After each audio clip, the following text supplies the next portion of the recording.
students, in this lecture we will discuss about optical modulation mechanisms in silicon. इस lecture में हम silicon में optical modulation mechanism को discuss करेंगे कि सिलिकॉन के अंदर ऑप्टिकल मॉड्यूलेशन मैकेनिज़्म कौन कौन से हैं। जो इंटीग्रेटेड ऑप्टिकल टेक्नोलॉजी है, ख़ास तौर पे कम्युनिकेशंस, उसमें जो ऑप्टिकल मॉड्यूलेशन है वो बेसिक रिक्वायरमेंट है। और ऑप्टिकल मॉड्यूलेशन क्या है? ऑप्टिकल मॉड्यूलेशन से जो है ऑप्टिकल फील्ड के अंदर चेंज आता है जब हम कोई सिग्नल अप्लाई करते हैं। लेट्स सपोज इलेक्ट्रिक सिग्नल, कि जब हम इलेक्ट्रिक सिग्नल जो है वो अप्लाई करते हैं तो ऑप्टिकल फील्ड में चेंज आता है। ये प्रोसेस जो है हमारा मॉड्यूलेशन कहलाता है। और जो चेंज इन ऑप्टिकल फील्ड है वो हम जो है अप्लाइड फील्ड अप्लाई करके मटेरियल का रिफ्रैक्टिव इंडेक्स चेंज करते हैं, तो उसकी वजह से जो है ऑप्टिकल फील्ड में चेंज आती है। तो जो ऑप्टिकल मॉड्यूलेशन है उसमें क्या होता है, ऑप्टिकल फील्ड में चेंज आता है जब इलेक्ट्रिक सिग्नल हम अप्लाई करते हैं। और ऑप्टिकल फील्ड में जो चेंज है वो हम जो है अप्लाइड फील्ड लगा के उससे मटेरियल के रिफ्रैक्टिव इंडेक्स में चेंज लेके आते हैं, जिससे ऑप्टिकल फील्ड में चेंज आता है। तो बेसिकली हम इलेक्ट्रिक फील्ड अप्लाई करते हैं। और जो है ये जो ऑप्टिकल मॉड्यूलेशन है सिलिकॉन के अंदर थ्रू इलेक्ट्रिकल सिग्नल, उसमें हम जो है कैरियर इंजेक्शन या डिप्लीशन यूज़ करते हैं। कि सिलिकॉन के अंदर इलेक्ट्रिक सिग्नल के ज़रिए जो ऑप्टिकल मॉड्यूलेशन की जाती है उसमें हम कैरियर इंजेक्शन या डिप्लीशन मेथड यूज़ करते हैं। और जो प्राइमरी कैंडिडेट्स हैं इलेक्ट्रिक फील्ड जो मॉड्यूलेशन जो है इलेक्ट्रिकली जो मॉड्यूलेशन की जाती है वो थ्रू जो है इलेक्ट्रिक फील्ड इफ़ेक्ट की जाती है। तो इलेक्ट्रिक फील्ड इफ़ेक्ट से जो हम क्या करेंगे, इलेक्ट्रिकल मॉड्यूलेशन करेंगे। तो इलेक्ट्रिक फील्ड इफ़ेक्ट से क्या होगा कि अप्लाई करेंगे जब हम इलेक्ट्रिक फील्ड मटेरियल में, तो उसकी वजह से रियल और इमेजिनरी रिफ्रैक्टिव इंडिसेस में चेंज आएगा। अप्लाइड इलेक्ट्रिक फील्ड की वजह से मटेरियल के रियल और इमेजिनरी रिफ्रैक्टिव इंडिसेस में चेंज आएगा। जो रियल रिफ्रैक्टिव इंडेक्स में चेंज होता है उसको डेल्टा एन कहते हैं, और इसको हम इलेक्ट्रो रिफ्रैक्शन भी कहते हैं। डेल्टा एन जो है ये change in real refractive index है due to applied electric field, और इसको हम इलेक्ट्रो रिफ्रैक्शन कहते हैं। और जो इलेक्ट्रिक फील्ड की वजह से इमेजिनरी रिफ्रैक्टिव इंडेक्स में चेंज आता है उसको हम इलेक्ट्रो अब्जॉर्प्शन कहते हैं, और इसको डेल्टा अल्फ़ा से रिप्रेजेंट करते हैं। और जो प्राइमरी इलेक्ट्रिक फील्ड इफ़ेक्ट्स हैं जो सेमीकंडक्टर के अंदर हम यूज़ करते हैं जिसमें इलेक्ट्रो अब्जॉर्प्शन या इलेक्ट्रो रिफ्रैक्शन होती है, वो ये वाले हैं। उनमें पोकल इफ़ेक्ट है, करर इफ़ेक्ट है और फ्रैंक सेल्डिश इफ़ेक्ट है। तो ये तीनों जो हैं वो इलेक्ट्रिक फील्ड इफ़ेक्ट हैं जिसकी वजह से रिफ्रैक्टिव इंडेक्स में चेंज आता है। तो पोकल इफ़ेक्ट देख लेते हैं। पोकल इफ़ेक्ट क्या होता है? पोकल इफ़ेक्ट को लीनियर इलेक्ट्रो ऑप्टिक इफ़ेक्ट भी कहते हैं। लीनियर इलेक्ट्रो ऑप्टिक क्यों कहते हैं? क्योंकि लीनियरली जो है रिफ्रैक्टिव इंडेक्स का जो चेंज है वो इसके प्रोपोर्शनल होता है। लेट्स सपोज इस तरह से, तो जैसे जैसे इलेक्ट्रिक फील्ड बढ़ाते जाएंगे चेंज इन रिफ्रैक्टिव इंडेक्स भी बढ़ता जाएगा। तो पोकल इफ़ेक्ट को लीनियर इलेक्ट्रो ऑप्टिक इफ़ेक्ट भी कहते हैं। इसकी वजह से रियल रिफ्रैक्टिव इंडेक्स में चेंज आता है और जो अप्लाइड इलेक्ट्रिक फील्ड के प्रोपोर्शनल होता है, इस वजह से इसको लीनियर इलेक्ट्रो ऑप्टिक इफ़ेक्ट कहते हैं। अगर अप्लाइड फील्ड यूनिफॉर्म है तो चेंज इन जो रिफ्रैक्टिव इंडेक्स है वो भी प्रोपोर्शनल होगा अप्लाइड वोल्टेज के।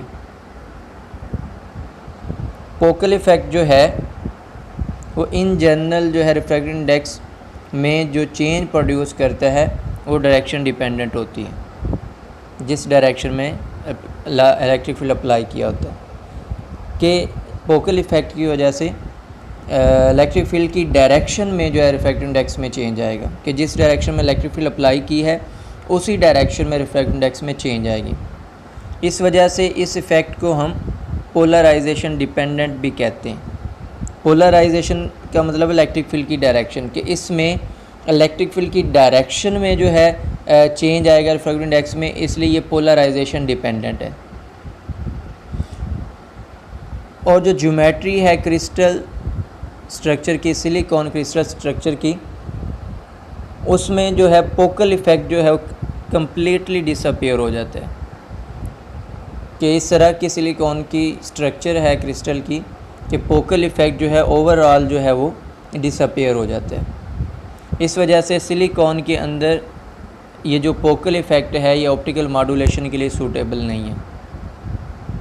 लेकिन बहुत सारे मटेरियल में फोकल इफ़ेक्ट की वजह से लार्ज चेंज आता है रिफ्रैक्टिव इंडेक्स के अंदर, या कुछ ऐसे मटेरियल हैं जिनका लार्जेस्ट इलेक्ट्रो ऑप्टिक कोफिशिएंट होता है इस फोकल इफ़ेक्ट की वजह से। और वो कौन से हैं, उसकी एग्जांपल है लिथियम नायोबेट, जिसमें जो है मैक्सिमम रिफ्रैक्टिव इंडेक्स की चेंज आती है अगर हम R33 कोफिशिएंट यूज़ करें। और फोकल इफ़ेक्ट की वजह से जो रिफ्रैक्टिव इंडेक्स में चेंज आएगा लिथियम नायोबेट का, उसको हम इस फॉर्मूले से फाइंड आउट करते हैं, जिसमें डेल्टा n जो है रिफ्रैक्टिव इंडेक्स में चेंज है माइनस R33 जो है वो उसका जो है एक्सेस है प्रेफर्ड एक्सेस स्पेसिफिक डायरेक्शन, और N33 जो है वो रिफ्रैक्टिव इंडेक्स है उस एक्सेस का, और E3 जो है वो अप्लाइड फील्ड है। तो इस तरह से हम उसमें चेंज को फाइंड आउट कर सकते हैं। N33 क्या है, रिफ्रैक्टिव इंडेक्स है डायरेक्शन ऑफ इलेक्ट्रिक फील्ड की डायरेक्शन में, और E3 जो है वो अप्लाइड इलेक्ट्रिक फील्ड है, और 3 जो है वो सबस्क्रिप्ट 3 जो है वो रिप्रेजेंट कर रहा है कि प्रिंसिपल एक्सिस में से कौन सा एक्सिस हमने प्रेफर करना है कि जिसमें इलेक्ट्रिक फील्ड की डायरेक्शन हो। और वैल्यू ऑफ R33 जो है वो इसके लिए क्या निकलती है, 30.8 मल्टीप्लाई बाई 10⁻⁻12 मीटर पर वोल्ट।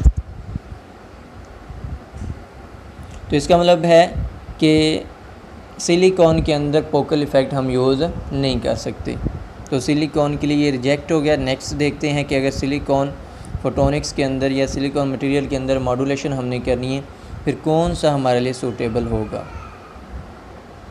तो कर इफ़ेक्ट देख लेते हैं। कर इफ़ेक्ट जो है ये second order electric field effect है। सेकंड ऑर्डर का मतलब है कि इलेक्ट्रिक फील्ड के स्केयर के प्रोपोर्शनल होता है रिफ्रैक्टिव इंडेक्स में जो चेंज है,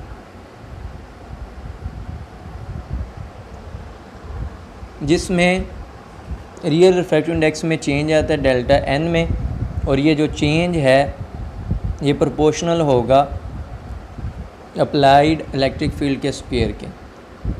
और ये जो इफ़ेक्ट है वो सिलिकॉन के अंदर प्रेजेंट तो होता है, पाया जाता है, लेकिन ये बहुत ज़्यादा वीक होता है।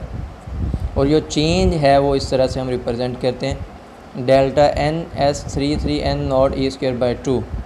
S33 जो है वो कर कोफिशिएंट है मटेरियल का, स्पेसिफिक मटेरियल का। n नॉट जो है अनपर्टर्ब्ड रिफ्रैक्टिव इंडेक्स है उस मटेरियल का जो हम यूज़ कर रहे हैं, और E जो है अप्लाइड फील्ड है। इस केस में अगर हम देखें जो साइन है रिफ्रैक्टिव इंडेक्स का वो डायरेक्शन डिपेंडेंट नहीं है, मतलब यहाँ पे जो है वो डायरेक्शन की कोई बात नहीं की गई। जो साइन है रिफ्रैक्टिव इंडेक्स का वो डायरेक्शन डिपेंडेंट नहीं है, तो ये जो है वो डायरेक्शन डिपेंडेंट नहीं है। इस वजह से ओवरऑल इफ़ेक्ट जो है वो सिलिकॉन के अंदर प्रेजेंट तो होता है, लेकिन ये रिलेटिवली वीक होता है। इस वजह से हम इस कर इफ़ेक्ट को भी यूज़ नहीं कर सकते सिलिकॉन फोटोनिक्स के अंदर मॉड्यूलेशन के लिए। तो थर्ड हमारे पास है फ्रैंक सेल्डिश इफ़ेक्ट, इसको हम देखते हैं। तो फोकल और कर इफ़ेक्ट के बरअक्स जो फ्रैंक सेल्डिश इफ़ेक्ट है उसकी वजह से दोनों में चेंज आती है, रियल रिफ्रैक्टिव इंडेक्स में भी और इमेजिनरी में भी, मतलब इलेक्ट्रो रिफ्रैक्शन भी होती है और इलेक्ट्रो अब्जॉर्प्शन भी होती है। लेकिन जो इलेक्ट्रो अब्जॉर्प्शन है वो ज़्यादा होती है, ज़्यादा जो है वो प्रोमिनेंट होती है। इस इफ़ेक्ट की वजह से जो है अप्लाइड इलेक्ट्रिक फील्ड की वजह से क्या होता है, सेमीकंडक्टर के जो एनर्जी बैंड हैं उनमें डिस्टॉर्शन आती है। जब हम इलेक्ट्रिक फील्ड अप्लाई करते हैं सिलिकॉन के ऊपर तो सेमीकंडक्टर के जो एनर्जी बैंड है उनमें शिफ्ट होती है, और जिसकी वजह से इस जो शिफ्ट है बैंड गैप एनर्जी में, उसकी वजह से मटेरियल की जो क्रिस्टल की जो अब्जॉर्प्शन प्रॉपर्टीज़ हैं वो चेंज होती हैं, और ख़ास तौर पे उन वेवलेंथ पे जो बैंड गैप के क्लोज़ होती हैं। तो जब उनकी अब्जॉर्प्शन प्रॉपर्टीज़ चेंज होंगी तो उसकी वजह से कम्प्लेक्स रिफ्रैक्टिव इंडेक्स में भी चेंज आएगी।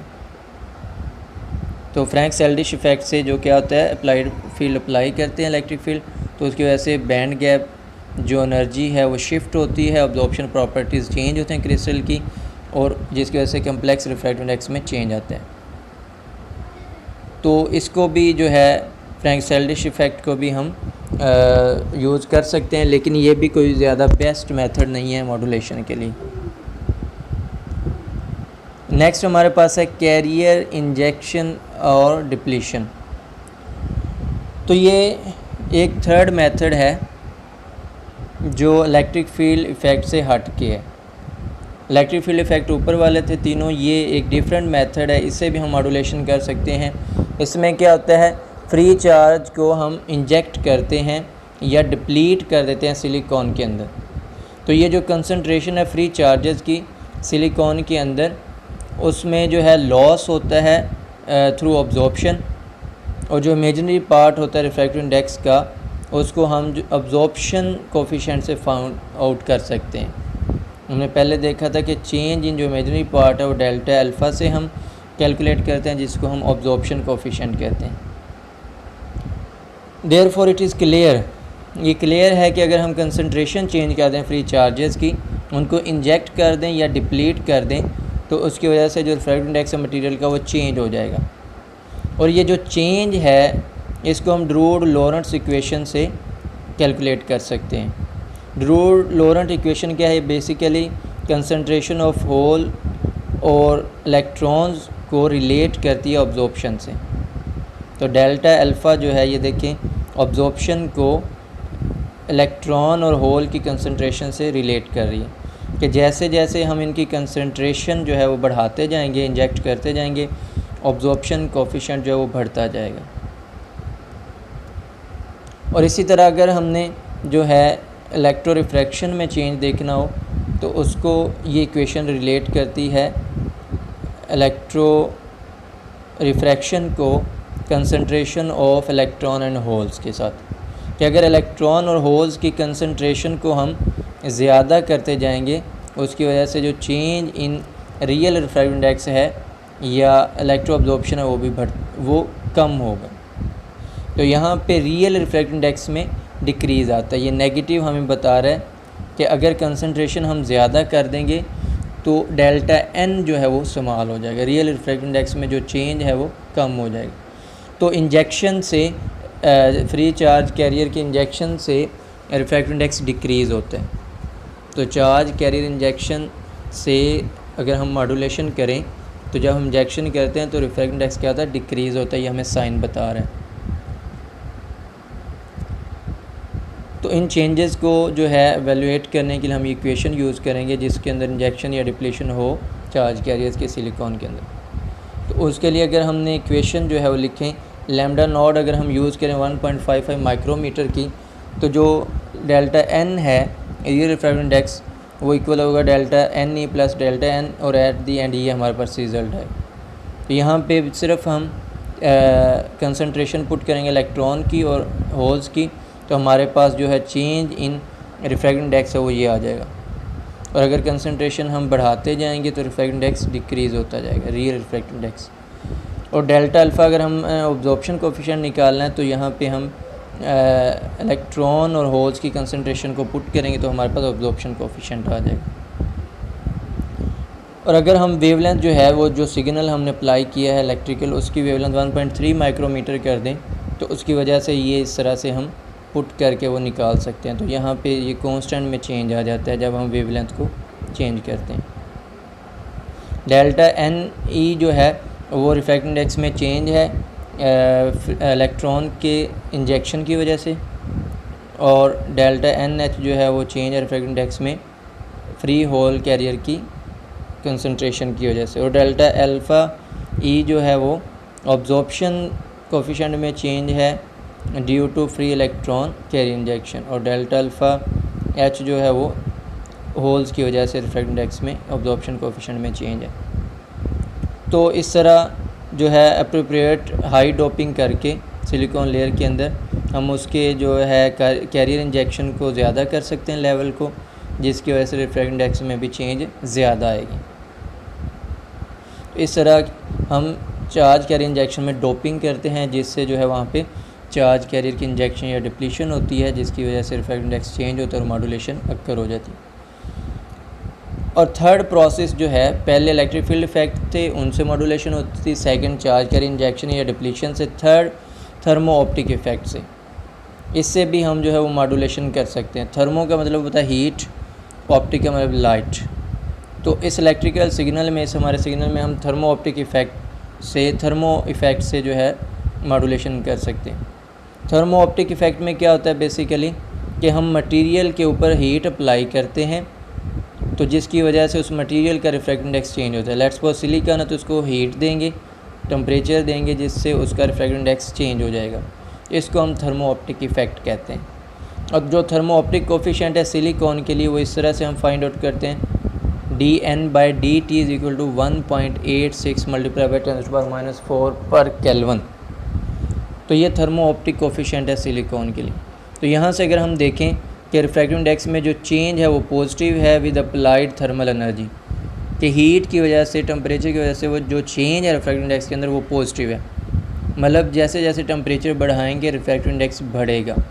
तो थर्मो ऑप्टिक इफेक्ट में रिफ्रैक्टिव इंडेक्स इंक्रीज़ होता है, जबकि इंजेक्शन, चार्ज कैरियर इंजेक्शन में जो है रिफ्रैक्टिव इंडेक्स वो डिक्रीज़ होता है।